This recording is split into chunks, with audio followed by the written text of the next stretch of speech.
Good morning, this is Joanne from Colorado. I'm still waiting for plants and flowers to bloom. For a few weeks there, I've had quite a few hummingbirds and had a beautiful ruby-throated hummingbird, male, and the females, and the black-chinned. And we had so much cold weather that I thought that their nectar was fine. It's like in the refrigerator, 30 to 50 degrees. And I changed it right away after it rained. So there was a few little drizzles, but anyways, I ran out of sugar, or I thought I was out. And so anyway, I went to the store to get sugar, and then I forgot it when I was there. I don't know if that happens to anybody else, but my dad was traveling. He's 90, and I just had a lot of things on my mind.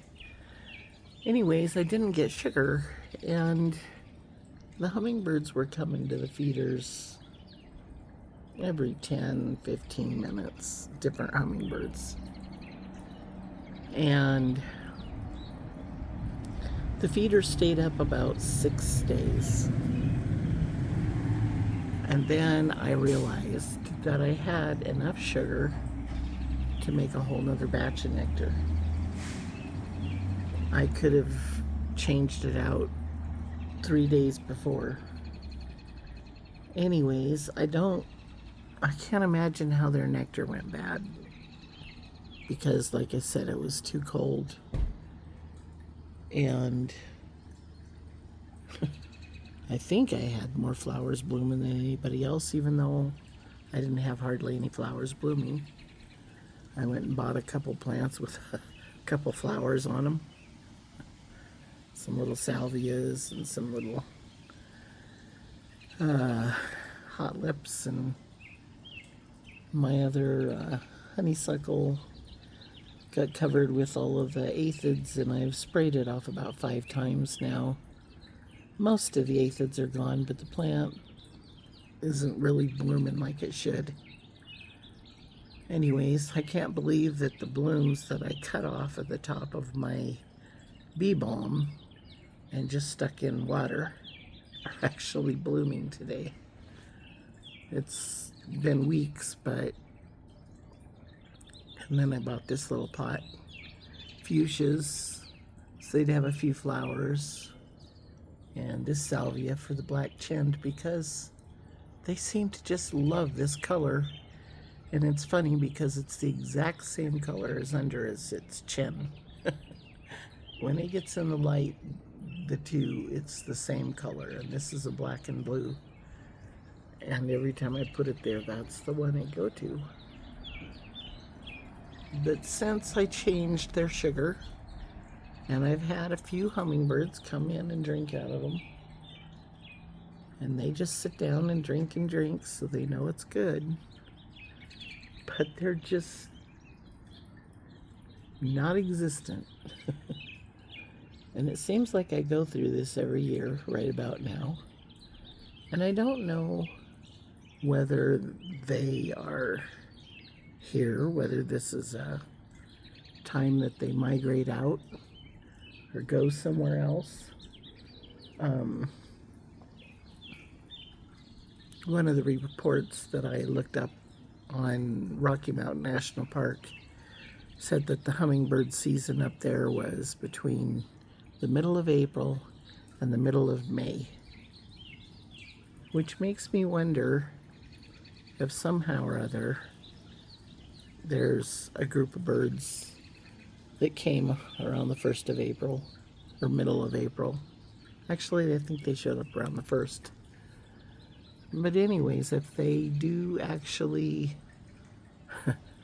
travel on somewhere further north or something, Um, they were sure pretty birds, and I sure enjoyed having them. I just don't know whether or not it was what I fed them, or whether it was a seasonal thing that I just haven't seemed to figure out. So, anyways, I'm sitting out here in my yard wishing I had hummingbirds, thinking I've heard a few in the air, but I've been out here for about an hour in the morning, and usually that's when I have a whole bunch, and I haven't seen any, and I know there's some around. Anyways, I'm sure hoping, I don't know if anybody else has this issue right about this time of the year, but I would sure like to know that it's a seasonal thing and not a I messed up thing. Anyways, a few things there that could attract a hummingbird. I have not seen one hummingbird in a bird bath yet this year. The ones that come in the summer, they hop in there all the time. I did take some videos. The bird bath over there in the corner yesterday. And maybe, possibly, I'll find some hummingbirds that took baths in there. But like I said, I am not seeing hummingbirds. I'm disappointed because I just don't know what happened to them. And in the meantime, my sons and I are going to go up into Rocky Mountain National Park today, hopefully. And we are going to see if there are hummingbirds up there still in our favorite spot. They come for the hawthorn berry bushes. And those things have little micro tubular flowers. They are tiny, but thousands of them on a plant. So we're going to check that out today, and then tomorrow we want to go see used to be Mount Evans. They changed the name of it to Blue Sky something. But we'd like to go photograph the mountain goats while they got babies clear up in the mountain meadows. So I may not get a video done early in the morning or whatever tomorrow, but or later today. But we will have some cool pictures. I don't know if we'll have baby elk, any calves, or if we'll find some baby deer, or mountain lions, or bobcats, or lots of hummingbirds, but we will see what kind of fun wildlife we can photograph. So I will be back. Thanks for hanging in there with me. We have had a tough year, and I just, with the weather, we've had weird groups of birds and some really pretty ones that we don't usually see. But anyways, we're working at trying to get hummingbirds here, and I will have a whole bunch of flowers blooming pretty soon, and hopefully a few dollars that I can put into a few salvias that are full grown and ready to bloom, or at least ways a lot closer ready to bloom.